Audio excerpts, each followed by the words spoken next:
Good morning guys, Mac here. Now I've got something interesting for you today. Well, I hope anyway. So Apple recently sneaked out some updates to the iMac range, and I happen to have one of the higher spec ones here. Now this is one of the i9 ones, so it's got 8 cores in it and 16 gig of RAM, and I'll take you through the specs in a few minutes. But what I was interested in is seeing how this compares with my iMac Pro, because this is a lot cheaper. Now this one retails at £2,900 compared to my iMac, which I think was about £6,000, which hurts me to say. But anyway, there are obviously some physical differences. So this one, for example, only has 2 Thunderbolt ports in, compared to my iMac Pro having 4. There's some different video support, so we can only put 2 external 4K monitors on this one, for example, and only 1 5K, where my iMac Pro will take 2 5K external monitors.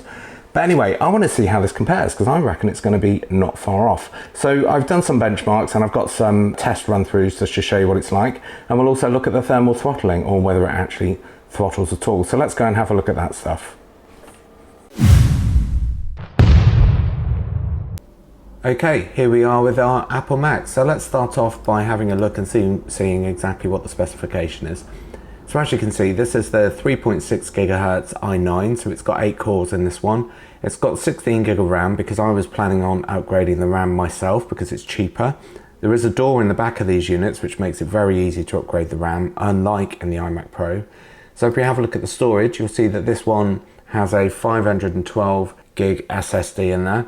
Now, a lot of the base models of the iMac still come with those spinny drives, and also watch out for the Fusion drives, because it looks like they've shrunk quite considerably the actual SSD component, which seems to negate the point for me of actually having that Fusion drive. But this unit also comes with a Radeon Pro 580X graphics card as well. So before we get into some real world performance, let's perhaps look at some of the benchmarks that I've previously recorded. Let's just open this up. There we go. So here you can see my i9 iMac, you can see my Mac Pro. There's also a 2018 Mac Mini in here. Now that is the 6-core i7, so the brand new one. There's also my i9 MacBook Pro. And just for comparison, down the bottom here, you'll see my Surface Book 2 and also a MacBook Air. I didn't keep the MacBook Air, that was just way too slow for me, so I sent that one back. The rest is all my current kit that I use for work at the moment. Now, if we look at the Geekbench 4 scores, you can see that actually the single core performance on this unit actually outperforms my iMac Pro. Now the iMac Pro that I've measured on here is the 8-core one, but I think you can see that they're actually very, very similar in terms of actual core performance, which from a cost perspective, it is quite beneficial. Now, the other thing to bear in mind is if you're going to be doing a lot of video type stuff, the processors in the i9 actually have the Quicksilver extensions, whereas the Xeons in the iMac Pro don't. Now, what that seems to affect is the export times that I see from Final Cut Pro. This i9 is actually about 20–25% quicker at exporting from Final Cut Pro than most of the content that I seem to be running on my iMac Pros. That in itself, it is pretty impressive. Now, if we look at the graphics, the Cinebench stuff seems to be a little bit odd because it's performing better than my iMac Pro. Now, I did run that a few times, and I'm quite surprised to see those numbers. I did expect to see it the other way around. Now, if we look at the Heaven benchmarks over here on the right, I've only run those on the 2 iMacs that I have to hand, by the way, the i9 and the Pro. These are more in line with what I expected to see, with the iMac Pro being quite a bit faster than what's in the i9. Your graphics performance, it depends what you're going to be doing with the unit as to whether that bit's particularly relevant for you. So I'll post a link to this spreadsheet should anyone want to have a look at it. What about the general operational performance? Well, you've just seen me fire up Excel there. Now this is a fresh booted machine, so let's also fire up Word and PowerPoint and also Excel again there. You can see the performance is very, very quick. You can fire up Safari. Let's perhaps have a quick look at the specification of this machine. Here we go, so let's have a look. So the processor we're running here is this one, the 3.6 gigahertz, 8-core Intel Core i9. So this is the configure to order option. In terms of memory, this one's been upgraded to 16 gig of RAM. I should have left it at 8, to be honest, because I plan on actually upgrading it myself. I'm not quite sure why I did it to 16. And the drive by default comes with this 2 terabyte Fusion drive. Now I've removed that and had a 512 gig SSD put in it. The graphics is that one, the Radeon Pro 580. So notice the lower spec one, even if you upgrade the processor, comes with a lower spec graphics card as well. And the base spec one as well comes with an even lower graphics card. Now the other thing to watch out for on the specifications as well is about the displays that you can connect to this as well. I mentioned that earlier in the intro. So if you do have a lot of screens, or you like your screen estate, you might want to make sure you can actually plug the thing in. Okay, let's go and have a look at some of the performance stuff. Now, I know on all of these recent machines, everyone's been interested in whether these machines throttle or not. So let's have a look and see if they do. So what I'm going to do is I'm going to max out all of the cores. And the way I'm going to do it is just basically use this terminal command. It kind of ramps all them up. You'll see the utilization shoot up, and we should see the temperature go up.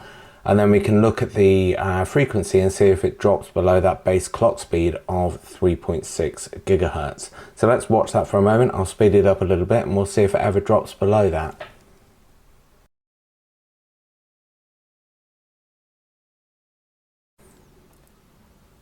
Okay, so I watched that for a little while and you can see the temperature's got up into the 90 degree plus point.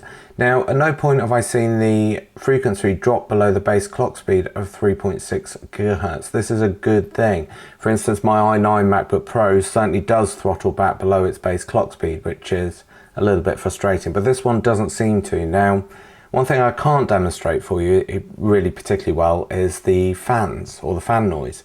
I will say that it is quieter than my iMac Pro, but you can hear the fans ramp up, which is what you'd expect, but it's not particularly loud. I don't think it's too loud to be watching movies or anything like that on it, and I don't think I'd find it distracting at all.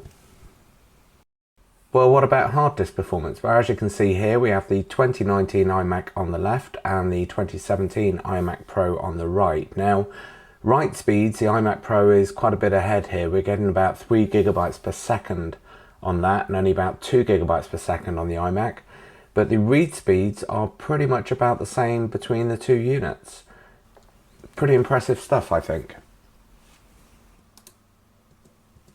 So what we're testing here is a video conversion. So on the left we have the 2018 Mac Mini, the i7 6-core one, and on the right the 2019 iMac i9. So what you'll see is the iMac finishes this in 8 minutes. The Mac Mini goes on to take approximately 10.5 minutes. Now the iMac Pro did come out on top here because that managed to complete the whole thing in 7 minutes and 22 seconds. But even so, I think you'll see that it's a pretty good show from the iMac i9. These machines are also ideal for virtualization, so products like Parallels or VMware Fusion. So let's have a look at that. So this machine has Parallels Desktop 14 installed, and I have a Windows 10 virtual machine here. So you can see that I've got 16 processors allocated to this. Now, of course, this machine doesn't have 16 processors. What it has is 8 cores with hyper-threading, so that's where the 16 comes from. You can also see I've got 8 gig of RAM allocated there. So let's get this fired up and running, and I'm sure you'll be quite impressed with it.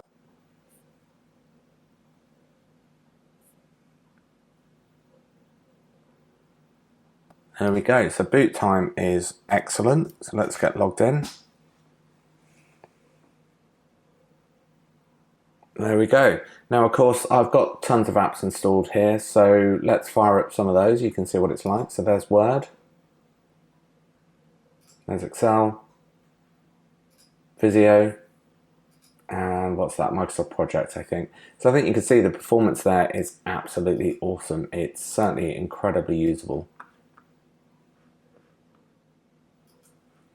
These units are also really good for just suspending the virtual machines as well, because they're really, really quick to suspend and also bring them out of suspension. So let me show you what I mean. I'm just going to close this. There we go. Now at this point we can close down Parallels if we want. There we go, and I'm going to fire it back up again. Now when we start that virtual machine, this time it's resuming from that suspension, so it'll take us back to exactly where we were. And I think you can see that it's really, really quick. It does make it really, really usable. Now the other thing to think about are things like snapshots. So let's have a look and take a snapshot. So I'm going to go Action, take a snapshot.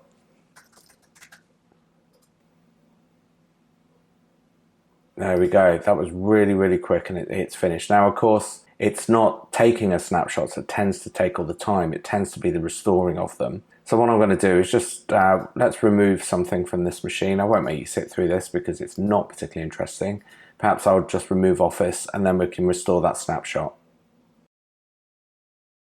Okay, that's finished uninstalling, didn't take too long at all. So what we'll see is this machine no longer has Office on it. Well, it's still got Project and Visio, but stuff like Word and Excel will be missing. Now let's say we've decided that we've made a mistake and we want to restore back to that snapshot. Well, it's really quite simple to do, and it's one of the real powerful things about virtualization. So I'm just going to go revert to snapshot. So yeah, and we'll let us go back.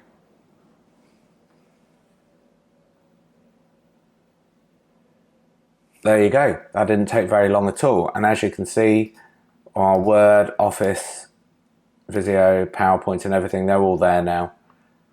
So I think you can see it is actually really, really powerful. So let's close down this machine and you can see what the performance of that is like as well.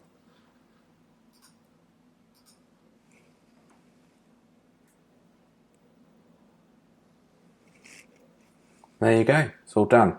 I hope you can see that actually this machine will be brilliant for virtualization. The combination of the drive speed with the processor capability makes this incredibly flexible. You'll be able to run quite a bit of stuff on here. Okay, so what do we take away from that little lot? Well, I think the obvious thing is this new 2019 iMac is an incredibly capable machine. Now, the value proposition, well, that's for you to decide. I can't decide whether that's good value for money for you. I asked myself, would I have bought this machine when I bought the 8-core iMac Pro? And the answer is I probably would have. But today, the way my workflow has developed, there are a couple of frustrations with this machine that would be difficult for me to accommodate. And they would include the fact that it's only got 2 Thunderbolt ports.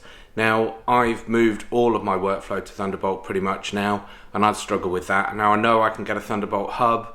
I can also get Thunderbolt 10 gig Ethernet adapters, for example, because this unit only comes with normal gig Ethernet, whereas my iMac Pro's got 10 gig. But of course that all starts to bump the price up, and also it takes up those ports. Other things would be the fact that it only supports one 5K monitor. Well, today I now have 2 5K monitors plugged into my normal day-to-day iMac Pro.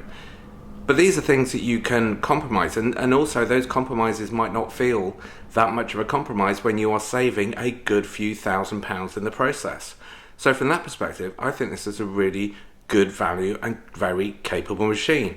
I know Apple's been getting a bit of a kicking over things like their handling of thermal properties on these machines, certainly the newer ones. And certainly in my i9 MacBook Pro, for example, which I'm still a little bit irritated about. But from what I've seen, this one doesn't seem to thermally throttle at all. I've had it maxed out for a little while, doesn't drop below the base clock speed, which my i9 MacBook Pro absolutely does, and that can only be a good thing. Anyway, I'm going to sign off. I'm going to go. I'm not sure. Don't know what that was about. Anyway, I'm going to sign off and have the rest of my Sunday. I hope you guys found that vaguely interesting. If you've got any questions, drop them in the comments and I'll do my best to answer them for you. See you later.